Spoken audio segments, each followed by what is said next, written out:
নমস্কার সবাইকে, আরও একটি নতুন পর্বে স্বাগত। আজকের রেসিপি হচ্ছে গ্রিন ভেজ কাবাব। কাবাব যে সবসময় চিকেন দিয়েই হয় এমন কিন্তু না, এই শীতের কিছু সবজি দিয়ে বাড়িতে অনায়াসে বানিয়ে ফেলা যায় দারুণ স্বাদের গ্রিন ভেজ কাবাব। তাহলে চলুন রেসিপিটি দেখে নেওয়া যাক। সবার প্রথমে একটা ননস্টিক প্যানে 1 চামচের মতো সাদা তেল দিয়ে দেব। তেলটা গরম হয়ে গেলে 1 চামচের মতো গোটা জিরেটা একটু ভালো করে ভাজা হয়ে গেলে 1/2 চামচের মতো হিং দিয়ে দেব। এবার দিয়ে দেব একটা মিডিয়াম সাইজের কুচি করে রাখা পেঁয়াজ। গ্যাসের ফ্লেমটা একদম লো রেখে 2-3 মিনিট সময় ধরে পেঁয়াজটা হালকা ভেজে নেব। পেঁয়াজটা আমার লালচে করে ভাজা হয়ে গেছে। এবার 1 টুকরো আদা, 3-4 কোয়া রসুন আর 2টো কাঁচা লঙ্কা একসঙ্গে বেটে রাখা পেস্টটা দিয়ে 2-3 মিনিট সময় ধরে ভেজে নেব। এবার দিয়ে দেবো ছোটো বাটির 1 বাটি কুচিয়ে রাখা স্প্রিং অনিয়ন বা পেঁয়াজকলি। আপনাদের কাছে যদি পেঁয়াজকলি না থাকে তার বদলে আপনারা পালং শাক ব্যবহার করতে পারেন। এবার দিয়ে দেবো বড় বাটির 1 বাটি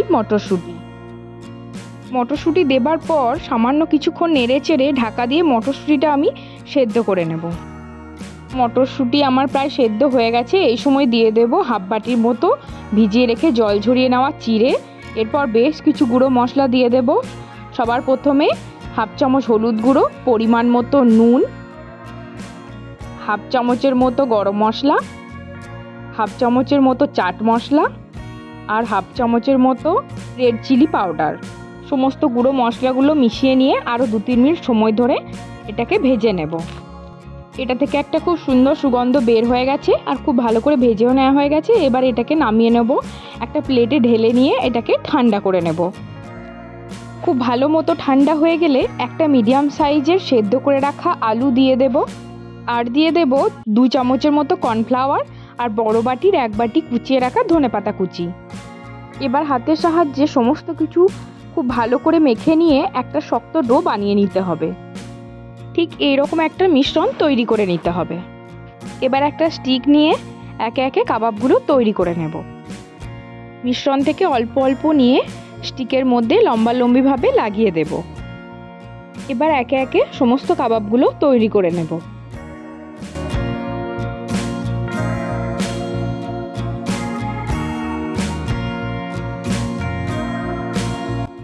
সমস্ত কাবাবগুলো আমার তৈরি হয়ে গেছে। এটাকে 5 মিনিটের জন্য রেস্টে রেখে দেব। তারপর ওপর থেকে দিয়ে দেব বেশ কিছুটা পরিমাণে সাদা তিল। তিলগুলো দুদিকেই খুব ভালোভাবে লাগিয়ে নেব। হাতের সাহায্যে এরকম একবার ঘুরিয়ে নিলেই তিলগুলো খুব ভালো করে কাবাবের গায়ে লেগে যাবে।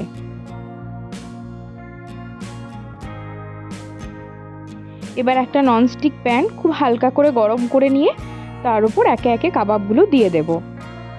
এবার ওপর থেকে ছড়িয়ে দেব 1 চামচের মতো সাদা তেল। খুব হালকা আঁচে কাবাবগুলো 2-3 মিনিট সময় ধরে এক পিঠ খুব ভালো করে সেঁকে নেব। এবার ঠিক একই রকমভাবে কাবাবের উল্টো দিকটা 2-3 মিনিট সময় ধরে হালকা আঁচে সেঁকে নেব। এপিট ওপিট করে কাবাবের সমস্ত দিকটাই খুব ভালো করে সেঁকে নিতে হবে। এটা সময় নিয়ে ধৈর্য ধরে কাবাবগুলো আস্তে আস্তে সেঁকে নিতে হবে যাতে কাবাবের সমস্ত দিকটাই খুব ভালো করে সেঁকা যায়। কাবাবগুলো আমার সেঁকা হয়ে গেছে। এবার এক এক করে প্লেটে তুলে নেব।